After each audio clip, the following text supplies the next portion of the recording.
Minister గా లేనటువంటి ఏకైక ప్రభుత్వం రేవంత్ రెడ్డి ప్రభుత్వం.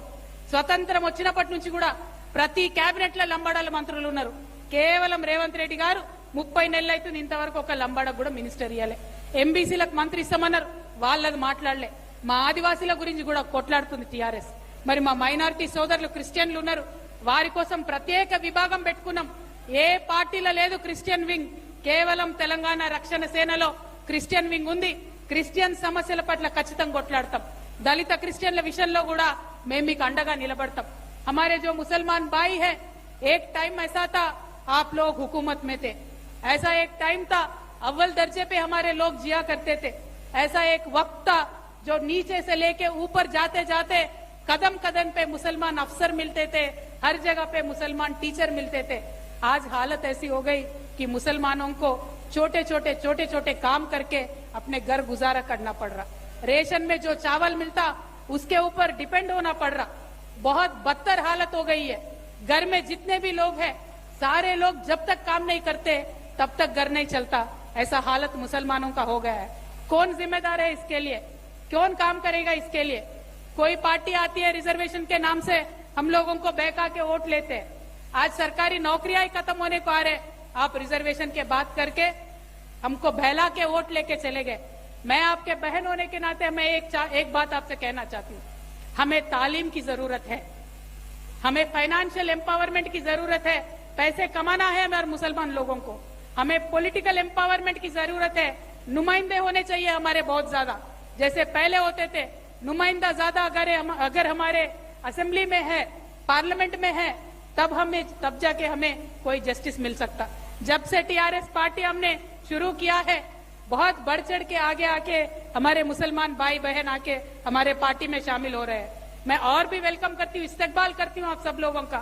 और आइए टीआरएस पार्टी में, खासकर माइनॉरिटी यूथ को मैं एनकरेज करना चाहती हूँ. सियासत में आना चाहिए हम लोगों को, हमारी ओपिनियन बताना चाहिए. जो गंगा जमुना तहजीब हमारी पहली थी उसको बरकरार रखना चाहिए. बरकरार रखते हुए తెలంగాణ को डेवलप करते हुए आगे बढ़ना चाहिए. పాంచజన్యంలో ఉన్న అత్యంత ముఖ్యమైన 5వ అంశమైన సామాజిక న్యాయం పట్ల చిత్తశుద్ధితో మేమందరం కలిసి పనిచేస్తాం. మరి ఇంకొక మాట చెప్పాలి, మీ అందరికీ తెలుసు మన భారతదేశాన్ని జంబూ ద్వీపం అంటారు. జంబూ ద్వీపం అంటే జంబూ ఫలం అని దొరుకుతుంది, చాలా ఇష్టం నాకు. జంబూ ఫలం అంటే ఏందో అనుకున్నారు, అల్లనేరేడు పండు తెలుసా? అల్లనేరేడు పండు అయితే నాకు బాగా ఇష్టం అల్లనేరేడు పండు. ఈ సంవత్సరం అల్లనేరేడు బాగా కాసింది. ఘోరం ఏంటంటే మనకి ఇష్టమైన పండే తినడానికి బానే ఉంటది, కానీ ఏ సంవత్సరం అయితే అల్లనేరేడు పండు బాగా కాత కాస్తుందో ఆ సంవత్సరం వర్షాలు తక్కువ పడతాయట. అల్లనేరేడు పండ్లు కాత చూసే నేను అనుకున్న వర్షం ఈసారి హ్యాండ్ ఇచ్చేటట్టు ఉందని. ఆ తర్వాత వాతావరణ శాఖ వచ్చి చెప్పింది ఈసారి సూపర్ ఎల్ నీనో వస్తున్నది, వర్షపాతం ఆగమాగం ఉన్నది. మరి ఇయాలటికి కూడా తెలంగాణలో 40% వర్షపాతం ఉన్నది. ఈ విషయం ఎప్పుడు తెలుసు మనకు?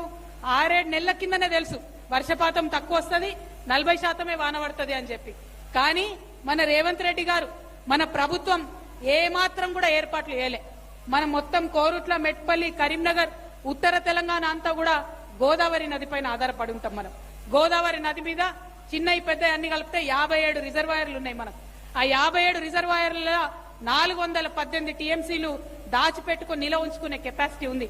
కానీ రేవంత్ రెడ్డి గారి ప్రభుత్వం నిర్లక్ష్యంతోని, రేవంత్ రెడ్డి గారి ప్రభుత్వం అలసత్వంతోని ఇవాళ 418 టీఎంసీలు ఉండాల్సిన కాడ కేవలం 93 టీఎంసీలు ఉన్నాయి. అంటే ఇప్పుడు పరిస్థితి ఏంది? రైతులకు నీళ్ళు ఇచ్చే పరిస్థితి లేదు. రైతుల నీళ్లు పక్కకు పెడితే తాగడానికి నీళ్ళు ఇచ్చే పరిస్థితి కూడా లేనటువంటి విషయం ఉన్నది. మరి నీళ్ల విషయం తెలియదు, రైతు విషయం తెలియదు, వ్యవసాయం విషయం తెలియదు. ఏం చేస్తున్నట్టు ఈ ప్రభుత్వం అని నేను రేవంత్ రెడ్డి గారిని ప్రశ్నిస్తున్నా. మన కోరుట్లలో ముఖ్యంగా వరద కాలువ, మన జగిత్యాల జిల్లాలో వరద కాలువలో నీళ్లు లేకపోవడంతో ఇవాళ ధర్మపురిలో, పెగడపల్లిలో 1500-1600 ఎకరాలు మొత్తం పడవబడి ఉండే పరిస్థితి వచ్చింది. మన గూడెం లిఫ్ట్ ఉంటది, చిన్న చిన్న రిపేర్లు చేయలేక కాంగ్రెస్ ప్రభుత్వం వచ్చి 30 నెలలైంది. ఈ కోరుట్ల మండలంలో 1000 ఎకరాలు ఎండిపోతుంది, మెట్పల్లి మండలంలో 1500 ఎండిపోతా ఉన్నది. మరి ఇట్లా చూసుకుంటా పోతే, చెప్పుకుంటా పోతే కాళేశ్వరంలో ప్యాకేజ్ 22 లేక 7500 ఎకరాలు ఇబ్రహీంపట్నంలో సాగులోకి రానటువంటి పరిస్థితి ఉంది.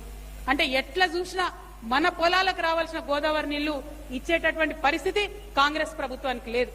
కానీ అబద్దాలు మీదకెళ్ళి నిన్నగాక మొన్న కూడా ఒక రైతన్న ఆత్మహత్య చేసుకున్నాడు. ముఖ్యమంత్రి గారి గురించి మాట్లాడుకుంటేనే ఆయన ఆత్మహత్య చేసుకున్నాడు. ఒక రిటైర్డ్ ఇంజనీర్ ని ముఖ్యమంత్రి గారు మాటలంటే పాపం వల్ల ఏడ్చిండు పెద్ద మనిషి. ఎందుకోసం? ముఖ్యమంత్రి గారు రాజకీయం చేస్తున్నారు. అటు బీఆర్ఎస్ వాళ్ళు రాజకీయం, ఇటు ముఖ్యమంత్రి గారు రాజకీయం. ఏమని అంటే కాళేశ్వరం కూలిపోయింది కాబట్టి నీళ్లు ఇయ్యడట. ఈయన చెప్పినాం, మేమందరం 3 ఏళ్లకెళ్ళి చెప్తున్నాం. మేడిగడ్డ బ్యారేజ్ ఏదైతే పర్రెలు వాసిందో ఆ బ్యారేజ్ తో సంబంధం లేకుండా రైతులందరికీ నీళ్లు ఇవ్వచ్చు. కన్నెపల్లిని వాడుకొని కన్నెపల్లి పంప్ హౌస్ నుండి అన్నారం సుందీల నుండి తీసుకొచ్చి ఎల్లంపల్లిలో నీళ్లు వస్తే ఇవాళ మన ఎస్ఆర్ఎస్పీ నిండుతుంది, మన వరద కాలువ నిండుతుంది, మన మల్లన్న సాగర్ నిండుతుంది. వీటన్నిటితో నీళ్లు ఇవ్వచ్చు. కానీ ఆ మాట మాట్లాడతలేడు ముఖ్యమంత్రి. మాట్లాడకుండా ఏమంటుండు? ఈ 3 బ్యారేజీలు నింపుతేనట భద్రాచలం రాముడు కొట్టుకపోతాడట. మరి ఎవరు చెప్పిర్రో, ఆయనకి ఏం చెప్పిర్రో? కొట్టుకపోతాడని అబద్ధమాడు ఊకుంటా అయిపో. రాముడి మీద ఒట్టన్నాడు, ఈయన ఒట్టన్నాడంటే ఆ పని పట్టన్నట్టే. 1 కాదు 2 కాదు, మనం బోల్డ్ అని చూసినాం. అయితే ఏమైందంటే రాముడి గురించి రేవంత్ రెడ్డి గారు చెప్పగానే నాకు ఒక విషయం గుర్తొచ్చింది. మొన్న ఈ మధ్యనే భద్రాచలంలో రాముల వారి కళ్యాణం అయింది. దానికి రేవంత్ రెడ్డి గారు సతీ సమేతంగా అయినరు, ముఖ్యమంత్రి గారు కాబట్టి. పోయి పట్టు వస్త్రాలు సమర్పించుకొని దండం పెట్టుకున్నాడట. రాముడా రాముడా నాకు కొంచెం లోన్ ఇప్పి, నేను ఎక్కడికి పోయినా బ్యాంకులో లోన్ ఇస్తలేరని దేవునికి దండం పెట్టుకున్నాడట. అప్పటి వరకు పాపం కళ్యాణం అవుతుంది, రాముల వారు సీతమ్మని చూస్తున్నాడట మురిపంగానే. ముఖ్యమంత్రి దండం పెట్టుకోగానే ఆగమాగమై చూసి లక్ష్మణ స్వామిని పిలిచిండట. తమ్ముడా లక్ష్మణ ఇట్రా అని. లక్ష్మణ స్వామి వచ్చిండట. ఏందన్నా అంటే, మనము కళ్యాణం సంగతి కొంచెం ఆగుదాము, ఈ ముఖ్యమంత్రి ఏమో పైసలు ఇవ్వమని అడుగుతాడు, అప్పులిచ్చుడు తర్వాత విషయం గాని జర మన చెప్పులైతే జల్ది దాచిపెట్టి అన్నాడట. అనగానే లక్ష్మణ స్వామి చెప్పులు దాచిపెట్టి ముఖ్యమంత్రి గాలి మోటార్ పోయేదాకా చెప్పులు దాచిపెట్టుకునే పరిస్థితి. అది మున ముఖ్యమంత్రి గారి పరిస్థితి. ఎందుకంటే ఏది అడిగినా ఎదురుదాడి చేయడం, ఏది అడిగినా కూడా ఎగబెట్టడం తప్పితే ఒక్కటి కూడా మంచి పని ప్రభుత్వంలో జరుగుతలేదు. కాబట్టి ఆ ప్రభుత్వంలో మంచి పనులు జరగాలంటే ప్రశ్నించేటటువంటి ఒక పార్టీ ఉండాలి. మన టిఆర్ఎస్ పార్టీ జెండా ఇది తంగేడు పువ్వు జెండా, ఇది గుమ్మడి పువ్వు రంగు జెండా, ఇది బతుకమ్మ మీద పెట్టే గౌరమ్మ రంగు జెండా.